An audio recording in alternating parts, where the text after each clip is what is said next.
Yo, what is going on YouTube? I am Germ here. So a ton of people around here have been asking for more Worlds content, and I completely agree. We need to be making some more Worlds content. Worlds is just like a week away at this point. I think play-in starts very, very soon, and that is very, very exciting. A ton of people have also been asking for me to do like a top 20 players at Worlds. You know, Riot historically has always done this list. It's very controversial. It gets very popular. It gets a lot of engagement because there's a ton of people who think it's just a cool, awesome idea to get them ready for Worlds. But then there's always going to be a ton of people, you know, that have disagreements and arguments and debates and all this stuff. Now, I personally don't watch enough of the East to really put together a top 20 list other than, you know, what I've seen as far as like stats, what people say on Reddit and Twitter, what they've done at MSI. I watch all the international events, but I don't watch enough of the LPL or the LCK. So what I did was grabbed this list that actually Reddit put together. You know, it was kind of like a straw poll community ranking of the top 20 players. And I just kind of want to go over this, give my reactions, show you guys the list, and then also get your guys' reactions as well, you know. So I thought this was a really, really cool way of showcasing what Reddit put together and still kind of having a top 20 players at Worlds list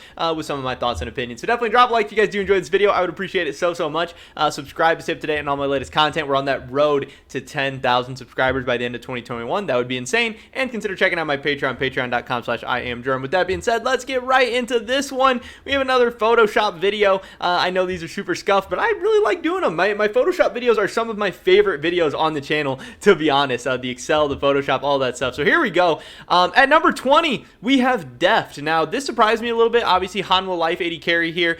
This surprised me a little bit because Hanwha Life kind of had a down year. Overall, a lot of people have been, you know, saying Deft is maybe a little washed up at this point in his career. So to still see him in the top 20, you know, that Reddit and some fans are still giving him that nod of confidence, I thought was interesting, but I also think it's maybe a little undeserved. We'll get through the rest of the list, but maybe he's not top 20 caliber. I don't know. At number 19, we have Gumayusi. This guy, obviously the 80 carry for T1. It's going to be interesting to see who plays more at Worlds between him and Teddy. I know throughout the playoffs they were both kind of playing. It's going to be something interesting to follow and watch. A lot of people think Gumayusi is the future for T1, but, you know, they're focused on winning now. Who's going to be better? Who's going to come up? How big is this, you know, kind of younger, inexperienced player going to come up at the world stage? Because he's going to be in a lot of high-pressure situations, so that will be fun to watch for sure. At 18, we have Tian. At 17, we have Mako. Obviously, coming off a very, very good season. People are really, really excited about him. 16, we have Khan, and this is one where I know a lot of people are going to be split. A lot of people see him as maybe the weak link of Damwon Kia. Obviously, they swapped him out, and then they came up a little bit short, or they swapped him in to the starting lineup in 2021, and then the team came up a little short at MSI. You know, he's just overall a way different player than Nuguri. A lot of people still miss Nuguri. But Khan is a very, very experienced, very, very good player. Usually absolutely rock solid. We'll see how he delivers in what looks to be his final Worlds ever, his final competitive League of Legends matches ever. You know, there's going to be a lot on the line, a lot of pressure. Yeah, it'll be interesting to see how he comes up at 16, which is a little interesting.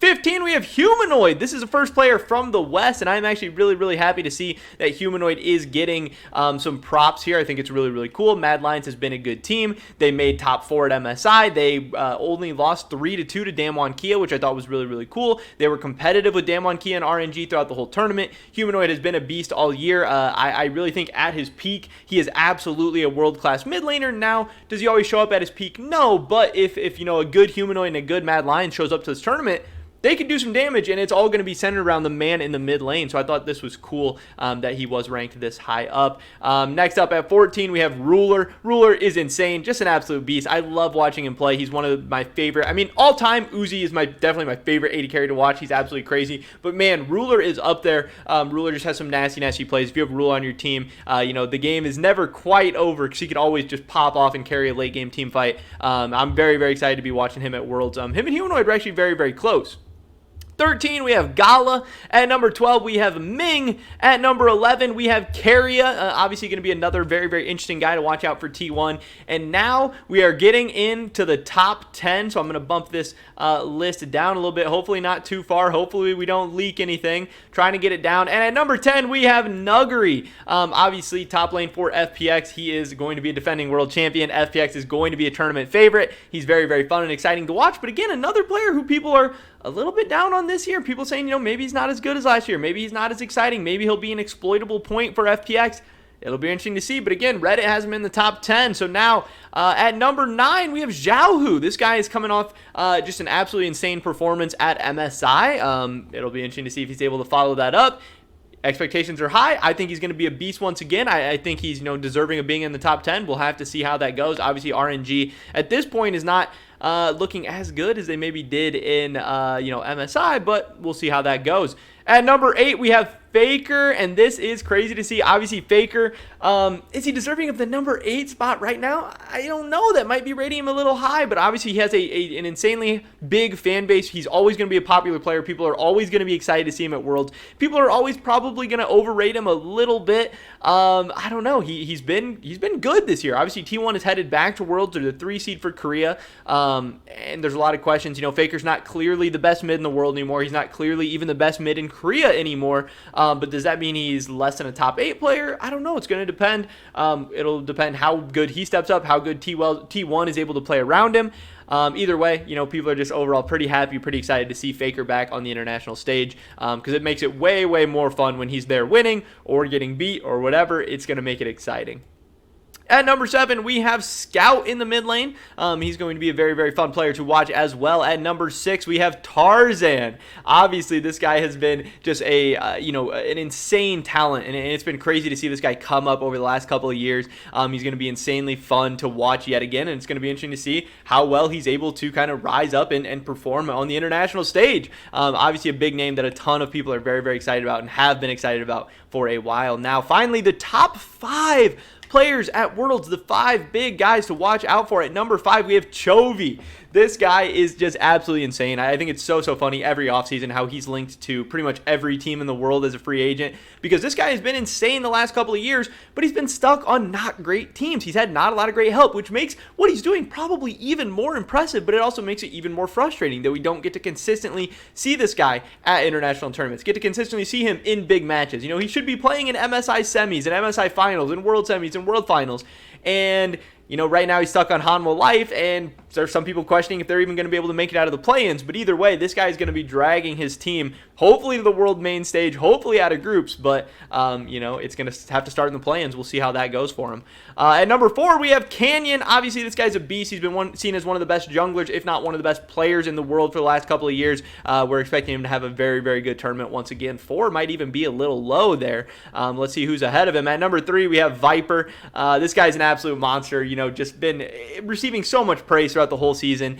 He's going to be so fun to watch at this tournament. Getting into the top 2. At number 2, I already know who these 2 guys are going to be. I'm assuming Showmaker is going to be number 2, and he is there. Showmaker at number 2. This guy is just an absolute monster. Even at MSI, where Damwon came up a little bit short, he was a big reason of why Damwon was even able to extend games and even win as many games as they did. Even when Damwon's been slumping or maybe not, playing as good as most people would expect, Showmaker is so consistent, such a monster, such an absolute beast. But the only reason he's not number 1 right now is there's another player that might be in even better form, and that is Super Carry Doinb in the mid lane for FPX. They're I think FPX is the tournament favorites at this point. Obviously, some people rocking with EDG, some people rocking with Damwon, but those teams are kind of seen as the 3 best. Doinb was the MVP of the LPL. He's headed in to Worlds on one of the best teams, and going to be one of the best players. He's so popular, so likable, that obviously it makes it easier for him to rank higher in lists like these. But this guy's an absolute monster. He's always going to have crazy picks, crazy builds,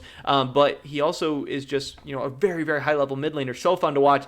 I'm rooting for him. I'm rooting for FPX. They're my pick to take down the championship, and I cannot wait to watch Doinb at this World Championship. So some of the things that stand out to me here, obviously, we only see one player from the West. I think there are a couple guys that maybe are getting snubbed. I think Hylissang, from the international performance he had last year, and, obviously he had kind of a down year in the LEC, but I think he probably deserves a spot somewhere in the top 20. Kaiser, I wouldn't be mad if he was somewhere on the list. And then NA, it's super hard because obviously NA hasn't been that great the last couple of years, but NA is actually bringing a lot of individually talented players to Worlds this year. Now, I'm not saying that any of them deserve to be in the top 20, but we do know that these guys have potential of maybe at the end of the tournament, if we look back, having had top 20 performances. I'm keeping my eye out for guys like Alphari, CoreJJ, FBI. Closer was a beast to end the season. Obviously, Perks is always there. Fudge and Vulcan did pretty good at MSI. There's a couple different NA players where if some things go right, they could maybe get in there. But I think the EU definitely deserves more players. EU has been a great region the last couple of years. Mad Lions is seen as a top 4 or 5 team heading into the tournament. How do they only have one player on this list, and how is he not even in the top 10? I'm glad Humanoid is on the list, but yeah, where's Kaiser? Where's Hylissang? Where are some of these other EU players? But overall, pretty fun, pretty exciting. I'm glad to see a top 20 list. There's always going to be a ton of arguments and discussion and all the back and forth.